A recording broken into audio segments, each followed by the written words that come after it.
오늘 주시는 하나님의 말씀은 마태복음 8장 18절에서 22절 말씀입니다. 예수께서 무리가 자기를 에워싸는 것을 보시고 건너편으로 가기를 명하시니라.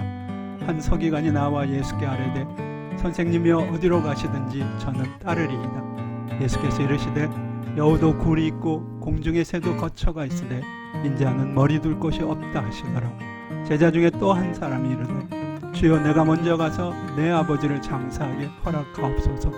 예수께서 이르시되 죽은 자들이 그들의 죽은 자들을 장사하게 하고 너는 나를 따르라 하시니라. 오늘의 제목은 주님을 따를 준비가 되어 있습니까? 입니다. 예수님을 따라가는 것은 좋은 믿음의 증거입니다. 예수님의 처음 제자들은 예수님을 따르기 위해 그들이 하던 일과 심지어는 집과 전토까지 버렸습니다. 주님을 따른다는 것은 그런 큰 헌신과 결단이 필요했던 것이죠. 그러나 그들은 결코 맹목적으로 주님을 따랐던 것이 아니었습니다. 그들에게는 그런 결단을 할 만한 충분한 이유가 있었습니다. 그들은 주님을 믿었고요. 그분을 향한 온전한 신뢰와 사랑이 있었습니다. 그러기에 평생 주님을 따라 어디든 갈 결단을 할 수 있었던 것입니다. 주님을 따르는 것은 그런 그들의 사랑과 신뢰의 표현이었을 뿐입니다. 그런 까닭에 예수 믿는 사람들이 크리스찬이라고 불리기 전 그들은 그저 주님을 따르는 자들, follower of Jesus Christ 라고 불리웠습니다. 오늘 말씀에서 우리는 예수님께서 복음을 전파하시기 시작하면서 많은 군중들이 그를 따르는 모습을 볼 수 있습니다. 많은 사람들이 예수님이 전하시는 말씀에 큰 감동을 받고 주님을 따라가야겠다고 결심하고 있던 시점입니다. 오늘 말씀에서 우리는 그렇게 주님을 따르겠다고 결심한 두 사람을 볼 수 있습니다. 첫 번째 사람은 서기관이었습니다. 그는 예수님께 선생님이여 어디로 가시든지 저는 따르리이다 라고 고백합니다. 그런데 주님은 뜻밖에도 여우도 굴이 있고 공중에 새도 거처가 있으되 인자는 머리 둘 곳이 없다고 대답하십니다. 예수님의 말을 들은 그 서기관은 더 이상 주님을 따르겠다고 고집한 것 같지 않습니다. 왜 그랬을까요? 두 번째 사람도 주님을 따르기 원했습니다. 그러나 그는 먼저 가서 아버지를 장례하고 따르겠다고 말합니다. 예수님은 그런 그의 태도를 고쳐주셨습니다. 이 사람도 이후 주님을 따랐는지 확실치 않습니다.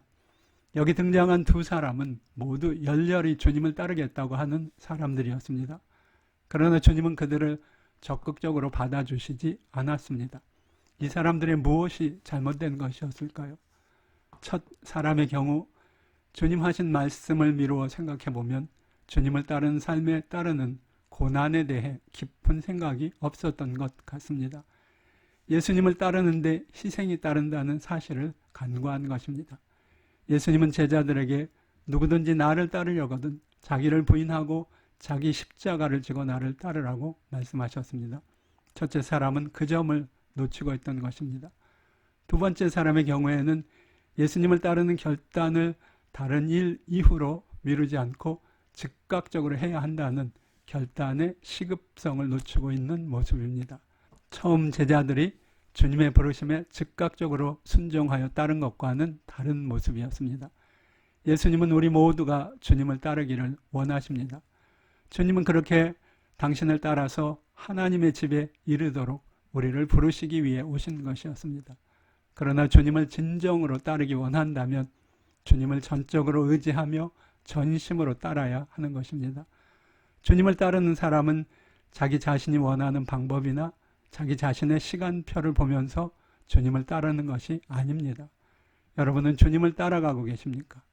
주님은 우리 모두가 주님을 따라 천국에까지 함께 하기를 원하십니다. 그러나 주님을 따라가려면 우리의 방법과 생각이 아닌 주님의 방법과 주님의 시간을 따라가야 합니다.